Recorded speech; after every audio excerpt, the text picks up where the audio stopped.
Isipin mong kaya mong basahin ang utak ng kahit sinong kaharap mo. Alam mo kung nagsisinungaling sila, kung natatakot, o kung balak kanilang traidorin. Hindi ito magic. Hindi rin ito science fiction. Ito ay isang serye ng madidilim pero makapangyarihang teknik na ginagamit ng mga master manipulators, interrogators, at intelligence agents para kontrolin at hulaan ang kilos ng tao. Sa videong ito, ilalantad natin ang 10 pinakadelikado at pinaka-epektibong brain hacks para mabasa ang utak ng kahit sino at mahulaan ang kanilang susunod na galaw. Pero babala, hindi ito para sa mahina ang loob dahil kapag natutunan mo ito, hindi mo natitignan ang mga tao sa parehong paraan muli. Handa ka na bang silipin ang madilim na sining ng pagmanipula ng utak ng tao? Kung oo, huminga ka ng malalim dahil ang susunod na maririnig mo ay magbabago ng pananaw mo habang buhay. Number 1. Shadow Reflection. Ang shadow reflection ay isa sa pinakamabisa pero madalas hindi napapansin na brain hack para maunawaan ang iniisip at susunod na galaw ng isang tao. Ito ang sekreto ng mga taong parang may sixth sense. Sa simpleng salita, ang shadow reflection ay ang ideya na may bahagi sa loob ng tao na tinatago niya. Minsan hindi lang sa ibang tao, kundi pati na rin sa sarili niya. Bahagi ito ng kanyang pagkatao na ayaw niyang harapin o ayaw niyang aminin. Kaya ang nangyayari, inilalabas na ito sa ibang paraan, sa pananalita, sa reaksyon, sa paninira sa iba, sa panghusga, o sa mga biglang galaw na parang hindi mo maintindihan pero may pinanggagalingan pala. Ang utak at emosyon ng tao ay may sariling taguan. Kapag may bagay sa sarili natin na ayaw nating tanggapin tulad ng takot, inggit, guilt, galit, kahinaan, hindi ito basta nawawala. Tumatagos ito sa ating kilos, sa ating ugali at sa paraan natin pakitunguhan ng ibang tao. Kung marunong kang tumingin, makikita mo ang pattern. Makikita mo kung saan talaga nanggagaling ang mga sinasabi nila. At kapag nakuha mo yon, para mo na ring nabasa ang iniisip nila. Ito ang mahalagang bahagi. Hindi lahat ng sinasabi ng tao ay totoo. Pero halos lahat ng iniiwasan nilang pag-usapan ay may mas malalim na kahulugan. Hindi lahat ng reaksyon ay galing sa sitwasyon ngayon. Minsan, may dala-dala silang sugat mula sa nakaraan. Minsan, may tinatago silang galit na matagal na. Minsan, may insecurity silang pilit nilang tinatakpan sa pamamagitan ng yabang, sarcasm, o pagiging defensive. Kapag na-master mo ang shadow reflection, para kang may x-ray sa pagkatao ng tao. Kahit anong maskara ang suotin nila, kahit gaano pa sila kaingay o katahimik, mababasa mo kung anong sinasabi ng shadow nila. Doon mo makikita kung ano ang kinakatakutan nila. Doon mo mararamdaman kung saan sila pinakasensitibo. Doon mo rin mahuhulaan kung ano ang susunod nilang galaw. Dahil ang shadow na ito ang madalas na nagdidikta kung paano sila kikilos. Sa surface, parang simpleng ugali lang ang nakikita mo. Pero sa ilalim, isang buong emotional na mundo ang gumagalaw. At kung marunong kang tumingin sa ilalim ng surface na yon, mapapansin mong predictable pala ang karamihan sa mga tao. Hindi sila mahirap unawain. Kailangan mo lang matutong makinig, hindi lang sa sinasabi nila, kundi sa mga bagay na ayaw nilang sabihin. At sa moment na yon, hawak mo na ang totoong daan sa loob ng utak nila. Hindi na lang ito basta pagbabasa ng isip. Isa na itong kapangyarihang nagbibigay sa iyo ng kalamangan. Number 2. Reverse psychology. Ang reverse psychology ay isang makapangyarihang teknik sa komunikasyon kung saan sinasabi mo ang kabaligtaran ng kung ano talaga ang gusto mong mangyari. Sa halip na direktang hilingin o utusan ng isang tao, pinaparamdam mo sa kanila na ayaw mo o hindi mo inaasahan ang isang aksyon. Pero sa totoo lang, yun talaga ang gusto mong gawin nila. Ito ay parang larong pang-isipan. Hindi mo sila direktang pinipilit. Sa halip, ginagalaw mo ang kanilang pride, curiosity o desire na patunayan ang sarili. Ang resulta, kusang lumalabas sa kanila ang aksyong gusto mong mangyari na parang sila mismo ang nagdesisyon nito. Bakit ito epektibo? Dahil likas sa tao ang pagiging defensive kapag nararamdaman nilang pinipilit sila. Kapag sinabihan mo ang isang tao na gawin ang isang bagay, minsan ang unang instinct nila ay hindi sumunod. Lalo na kung pakiramdam nila ay kinukontrol sila. Pero kapag sinabi mong huwag nila gawin ito o baka hindi nila kayanin, gumagana ang utak nila sa paraang parang sinasabi na, sandali lang, talaga ba? Subukan ko nga. Ang reverse psychology ay hindi simpleng panloloko. Isa itong sining ng pagkiliti sa isipan. Sa likod ng bawat salita ay may nakatagong intensyon. At kapag nagtagumpay ito, hindi mo lang basta nakuha ang gusto mo. Nakuha mo ito nang hindi mo kailangang ipaglaban, nang hindi mo kailangang ipilit o ipaliwanag ng husto. Parang magic trick na hindi halata. Ito rin ay nakabase sa simpleng prinsipyo ng ego at independence. Ang tao ay ayaw mapasunod kung sa tingin nila ay inaagawan sila ng choice. Pero kung mararamdaman nilang sila ang pumili, mas masarap sa pakiramdam nila ang resulta. Kaya ang reverse psychology, ginagamit ito para hayaan silang pumili. Kahit sa totoo lang, dinala mo na sila sa desisyong gusto mong abutin. Isa pa, sa likod ng teknik na ito ay ang kakayahang kontrolin ang direksyon ng emosyon at atensyon. Imbis na ipuwersa ang argumento, binibigay mo ang kabaligtaran at pinapanood kung paano kusa silang umaandar pabalik sa inaasahan mong direksyon. Sa ganitong paraan, tahimik kang nananalo sa isang mental game na hindi mo kailangang ideklara. Sa mga taong dominante, rebelde o mahilig kontrahin ang inuutos, sobrang bisa ng reverse psychology. Habang mas pinipilit mo silang gawin ang isang bagay, mas tumitindi ang pagtutol nila. Pero kapag iniba mo ang atake at sinabing tila hindi nila kakayanin, ang mismong emosyon nilang ayaw magmukhang mahina o kontrolado ang nagtutulak sa kanila para gawin ito. Minsan, hindi mo kailangan ng matatalim na salita, mataas na tono o diretsahang argumento. Minsan, sapat na ang hindi inaasahang diskarte para mapaglaruan ng isipan ng kausap mo. Sa mundo ng pakikipag-ugnayan, ito ang isa sa mga pinaka-epektibong paraan para magmukhang wala kang ginagawa. Habang totoo, ikaw ang mahawak ng manibela sa direksyon ng pag-uusap. Kaya kung marunong kang gumamit ng reverse psychology, para kang may invisible na tali sa utak ng tao. Tahimik, hindi halata, pero ikaw ang tunay na kumukontrol. Ito ang sikreto ng mga taong bihasang makuha ang gusto nila nang hindi kailanman humihiling ng tuwiran. Number 3. Time pressure response. Ang time pressure response ay isang makapangyarihang brain hack na ginagamit para makita ang totoo at likas na ugali o desisyon ng isang tao kapag siya ay napipilitang kumilos agad-agad. Sa madaling salita, ito ang reaksyon ng isang tao kapag wala siyang sapat na oras para mag-isip o pagplanuhan ng mabuti ang kanyang sagot, desisyon o kilos. Bakit ito mahalaga? Dahil kapag ang isang tao ay may maraming oras, may kakayahan siyang magkunwari. Maaari niyang pagandahin ang kwento, pag-isipan ng sagot na gusto mong marinig o magpakita ng kilos na taliwas sa totoong nararamdaman niya. Pero sa oras na ilagay mo siya sa pressure, lalo na sa usaping oras, lumalabas ang instincts niya. Lumalabas ang totoo. Hindi na siya nag-iisip kung paano siya magmumukhang tama o mabuti. Ang iniisip niya lang ay kung paano siya makaka-react agad sa sitwasyon.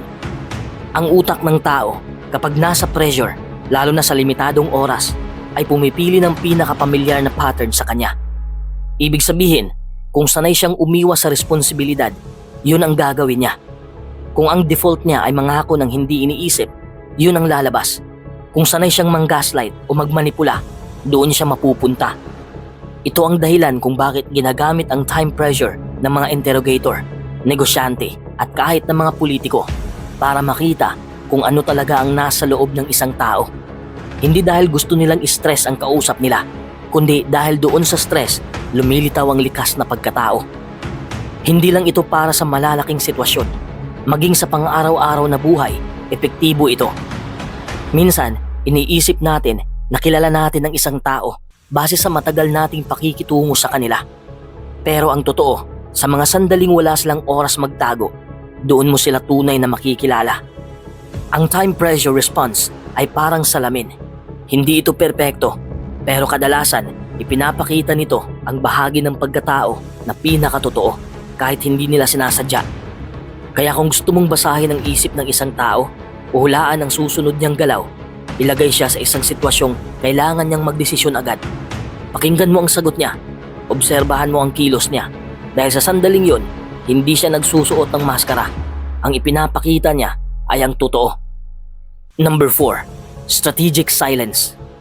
Minsan, ang pinakamatinding sandata sa isang pag-uusap ay hindi ang matatalim na salita, kundi ang simpleng katahimikan. Ang strategic silence ay isang uri ng dark psychology technique na ginagamit para makakuha ng impormasyon, para kontrolin ang takbo ng pag-uusap at pilitin ng ibang tao na ilabas ang kanilang iniisip. Lahat ng hindi mo kailangang magsalita. Oo, literal na sa pamamagitan lang ng hindi paggibo, pwede mong basagin ang depensa ng isang tao. Bakit ito epektibo? Simple lang, ang utak ng tao ay programmed na punan ang mga blanko. Kapag may katahimikan sa isang seryosong usapan, ang natural na reaksyon ng karamihan ay kabahan, hindi mapakali at mapilitang magsalita para mawala ang awkwardness.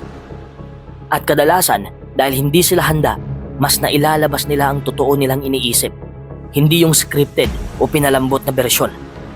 Hindi ito basta simpleng pananahimik lang. Hindi ito passive.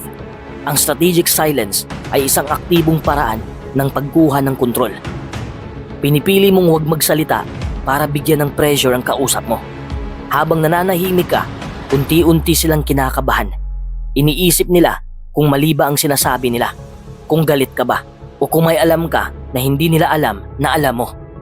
At habang sila'y naghihintay ng sagot mula sa'yo, habang lumalaki ang tensyon sa pagitan ng bawat segundo ng katahimikan, doon nagsisimula silang maglabas ng dagdag na impormasyon na sana'y hindi nila ibabahagi.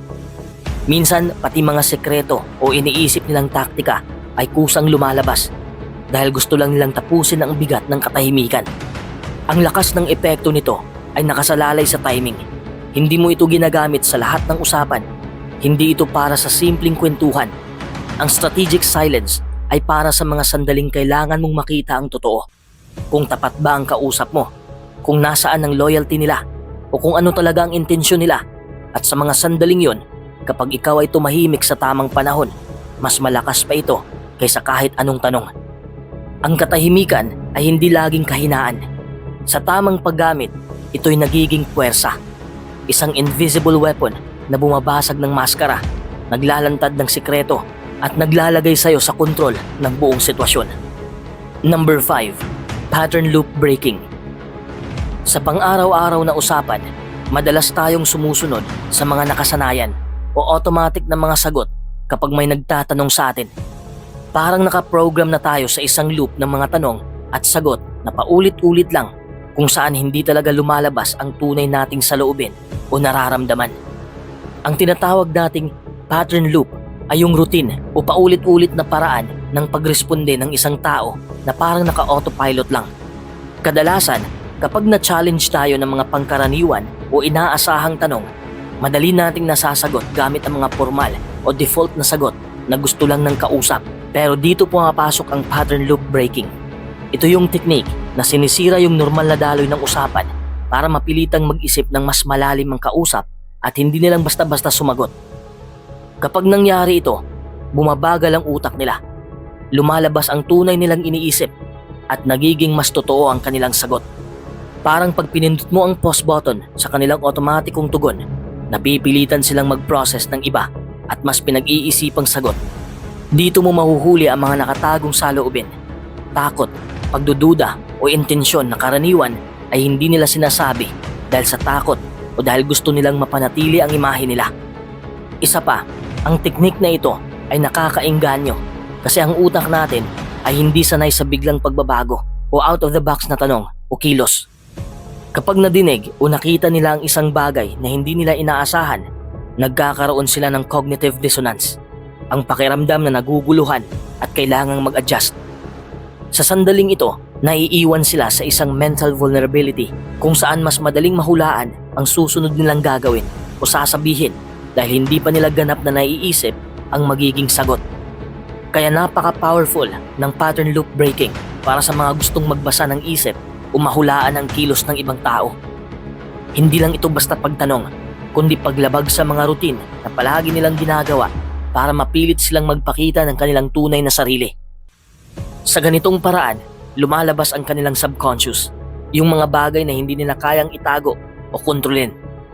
Ang susi dito ay ang pagiging malikhain sa paglapit sa tao.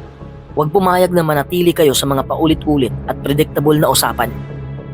Sa bawat break na gagawin mo sa pattern, mas lalo mong naiintindihan ang mga nakatagong intensyon nila. At mas madali mong mahuhulaan ang susunod nilang galaw dahil naiiwan mo silang walang sapat na oras o mental space para magplano ng panlilinlang. Number 6. NLP Pacing and Leading. Isa ito sa pinakamakapangyarihang paraan para maka-impluwensya sa isip ng isang tao nang hindi niya namamalayan. Galing ito sa larangan ng NLP o Neuro-Linguistic Programming, kung saan pinag-aaralan kung paano kumikilos, nag-iisip at nagdidesisyon ng isang tao gamit lang ang mga salita, kilos at emosyon. Sa simpleng salita, ang pacing and leading ay parang sayaw. Bago mo mahila ang isang tao para sumayaw sa saliw ng gusto mong tugtog, kailangan mo munang sumabay sa tugtog nila. Hindi mo sila pwedeng hilahin agad sa bilis mo, sa estilo mo o sa ritmo mo dahil tatalikod sila, aalis o lalaban. Kailangan mo munang iparamdam na pareho kayo ng galaw. Kapag naramdaman nilang pareho tayo, tsaka mo sila marahang hinihila papunta sa direksyong gusto mo. At madalas, hindi na nila napapansin na sumusunod na pala sila. Ito ang sekreto. Ang utak ng tao ay likas na tumatanggap ng mga taong kagaya niya. Kapag tulad mo ang paraan ng pananalita niya, bilis ng pagsasalita, emosyon at body language, pinapagana mo ang isang psychological signal sa utak niya na nagsasabing, safe to, konektado kami, pwedeng pagkatiwalaan. At doon nagsisimula ang kapangyarihan mo.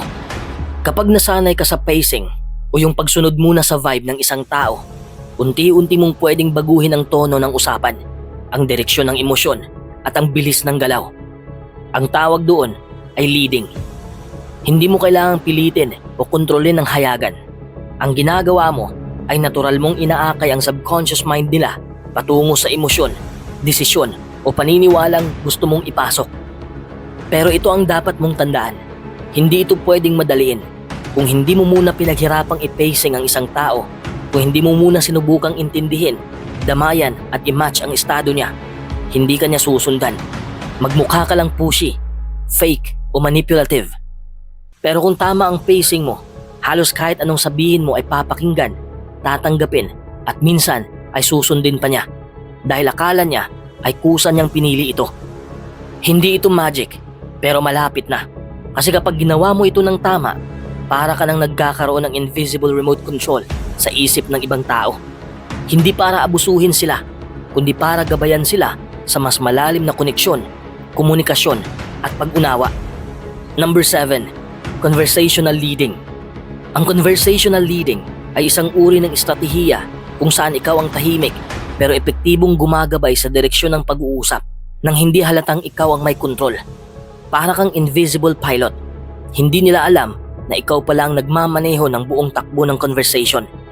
Madali itong gawin kapag sanay ka ng makiramdam, makinig at mag-adjust sa kausap mo. Hindi ito yung tipong madaldal ka lang. Hindi ito tungkol sa pagiging dominante sa boses o pagiging agresibo.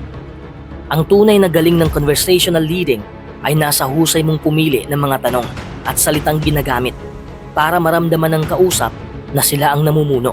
Kahit sa totoo lang, ikaw ang naglalatag ng landas. Ang sekreto rito ay magsimula sa mga tanong o pahayag na alam mong sang-ayon sila. Dapat simple lang muna.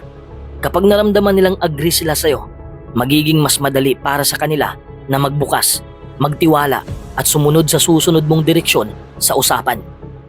Dahan-dahan mong binubuo ang momentum at unti-unti mong hinahawakan ang manibela ng isip nila.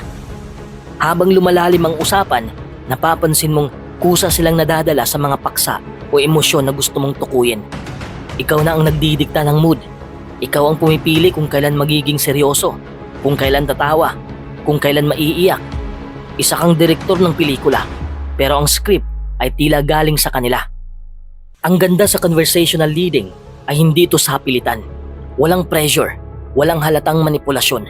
Para lang kayong nagkikwentuhan, pero deep inside, ina-anticipate mo na kung saan hahantong ang bawat sagot nila. Alam mong kung anong sabihin mo pagkatapos ay mag-uudyok sa kanila ng susunod na galaw o damdamin.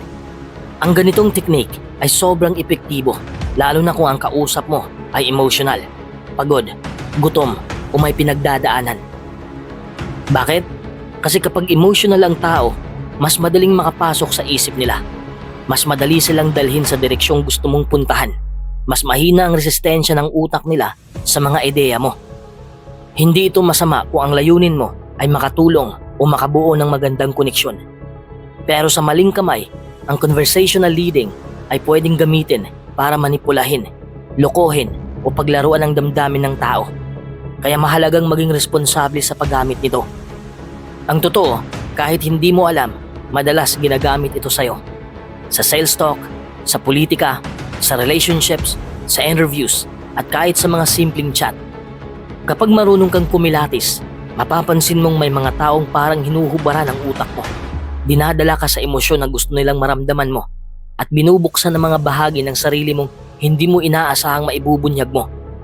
Kapag natutunan mong gamitin ang conversational leading, para kang may superpower. Di mo kailangang sumigaw para marinig. Di mo kailangang manakot para sundin. Ang kailangan mo lang ay tamang salita, tamang tono at tamang timing. At magugulat ka na lang kung gaano kadaling mahulaan ang susunod na galaw ng kausap mo. Number 8. Touchpoint Memory Priming. Ang touchpoint memory priming ay isang teknik kung saan ginagamit ang paulit-ulit na kilos, tunog o galaw para ikabit ang isang emosyon o alaala sa isang partikular na anchor o tanda. Para itong lihim na paraan ng pagtanim ng emosyon sa isipan ng isang tao. Gamit lang ang simpleng ugnayan sa katawan, kilos o tono ng boses.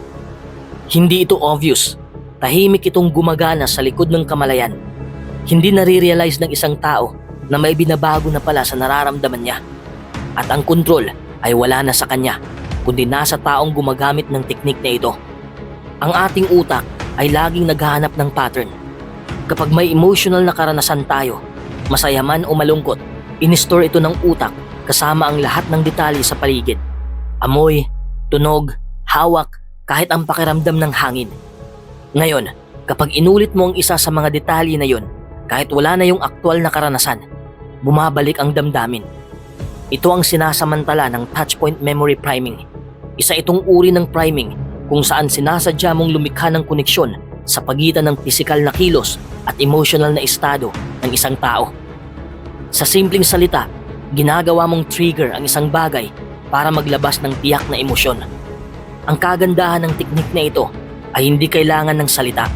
Hindi mo kailangang sabihing maging masaya ka, matakot ka.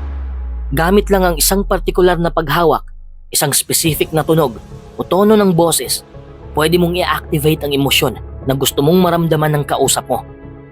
At dahil paulit-ulit itong nararanasan ng isang tao sa ilalim ng iisang kondisyon, hindi na niya mapapansin na nauugnay na pala sa damdaming yon ang simpleng kilos mo. Ang epekto nito ay malalim.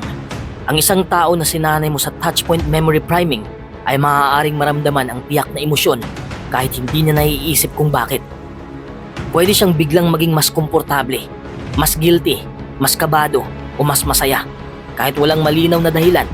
At kapag nangyari ito, mas madali mo siyang maimpluwensyahan, mas madali siyang sumunod at mas predictable ang magiging kilos niya. Ang touchpoint memory priming ay hindi lang basta psychological trick. Isa itong matinding uri ng impluwensya sa emosyon. At kapag ginamit ito ng may kasamang intensyon o agenda, pwede nitong baguhin ang takbo ng isip, desisyon at kilos ng isang tao nang hindi niya nalalaman. Isa ito sa mga teknik na tahimik pero makapangyarihan. At dahil subconscious ang epekto, mas malakas ito kumpara sa simpleng pangungumbinsi. Number 9. Emotional leverage. Ang emotional leverage ay isa sa pinakamalakas at pinakamadidilim na brain hack na pwedeng gamitin para makuha ang loob, tiwala at kilos ng isang tao nang hindi niya namamalayan. Sa simpleng salita, ito ay ang paggamit ng emosyon bilang sandata para kontrolin ang desisyon at direksyon ng ibang tao. Hindi ito pisikal na puwersa, hindi rin ito lantaran o agresibo. Sa halip, ito ay tahimik, malambing, pero matindi ang tama. Sapagkat direkta nitong tinatarget ang pinakamasilang bahagi ng pagkatao, ang damdamin. Ang utak ng tao ay hindi palaging lohikal. Karamihan sa mga desisyon natin, kahit pamukhang may batayan o rason, ay talagang dinidikta ng emosyon. Takot, guilt, pagmamahal, insecurity, kailangan ng validation. Lahat ng ito ay emotional na buttons na kapag pinindot mo sa tamang timing at sa tamang paraan, pwedeng baguhin ang kilos ng isang tao kahit pataliwas ito sa tunay niyang kagustuhan. Kaya ang emotional leverage ay hindi lang basta taktika, isa itong pag-atake sa loob, hindi sa labas. Kapag ginamit mo ang emotional leverage, hindi ka nagsasabi ng gawin mo to. Ang sinasabi mo, kapag hindi mo ito ginawa, may mawawala. O kaya, kung totoo kang may malasakit, kikilos ka. Hindi mo sila direktang pinipilit, pero ang kabuuan ng mensahe mo ay nagpaparamdam ng bigat. Isa itong paraan ng pagpapasa ng emotional na responsibilidad sa taong kausap mo. At kapag tinanggap nila ang bigat na yon, kusang-kusa silang kikilos dahil gusto nilang alisin ang guilt, takot o pressure na nararamdaman nila. Ang matindi pa rito, madalas hindi nila namamalayan na na-leverage na ang emosyon nila. Akala nila ay kusa nilang ginawa ang isang bagay. Akala nila ay sila ang nagdesisyon. Pero sa katotohanan, ang damdamin nila ang nagtulak at ikaw ang nagpihit ng emotional na manibela. Kapag marunong kang magbasa ng kalagayan ng damdamin ng isang tao, maaari mong gamitin yon para i-guide siya patungo sa direksyong gusto mong mangyari.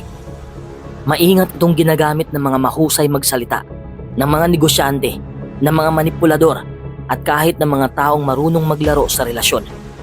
Ang sekreto ng emotional leverage ay hindi lakasan ng boses, kundi laliman ng tama. Hindi mo kailangan sumigaw para maramdaman. Kailangan mo lang iparamdam na may emosyong nasa alanganin. At tanging ang kilos nila ang makakapagpanatag sa damdaming yun. Sa bandang dulo, ang emotional leverage ay parang paglalakad sa manipis na linya. Nasa pagitan ng pang-uudyok at panggagapos. Pwede itong gamitin sa kabutihan, pero sa kamay ng isang taong may ibang motibo, nagiging mapanganib ito. Dahil sa oras na alam mo na kung anong emosyon ang nakakapagpaikot sa isang tao, hawak mo na ang manibela ng utak niya. Number 10. Anchoring Bias Exploitation. Ang anchoring bias ay isang uri ng mental shortcut na natural na ginagamit ng utak ng tao para makapagdesisyon. Kapag may isang impormasyon na unang ipinakita sa atin, kahit hindi naman yun eksaktong konektado sa problema, madalas yun na agad ang nagiging basehan natin ng susunod na pag-iisip, paghusga o pagpili. Ito ang dahilan kung bakit kahit alam nating hindi pa kumpleto ang impormasyon, naapektuhan na agad tayo ng unang narinig o unang nakita. Para bang may mental anchor na ibinagsak sa isip natin at doon na umiikot ang lahat ng kasunod na pagdidesisyon. Ang masama rito, hindi natin kadalasang namamalayan na naaapektuhan tayo nito. Pakiramdam natin, tayo ang kusang pumili. Pero ang totoo, may na-program na ng mindset natin bago pa tayo magdesisyon. Kapag alam mo kung paano gumagana ang anchoring bias, pwede mo itong gamitin sa dalawang madilim pero epektibong paraan.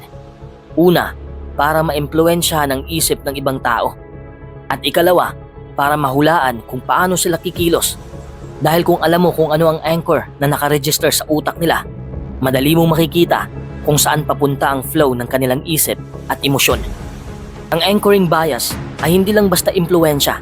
Ito ay parang invisible trap na humihila sa desisyon ng tao palapit sa una nilang narinig o naisip. At kapag marunong kang gumamit ng anchor sa tamang timing, masusundan mo ang takbo ng utak ng kahit sinong kausap mo at halos hawak mo na rin ang direksyon ng magiging desisyon nila. Sa bawat pag-uusap, transaksyon, argumento o simpleng pakikipagkaibigan, laging may pagkakataon para magtanim ng anchor. At kung master ka nito, parang kaya mong i-program ang isip ng iba para umikot sa paligid ng gusto mong ideya kahit hindi nila namamalayan. Ang tawag dyan, impluwensyang hindi halata pero malakas ang epekto.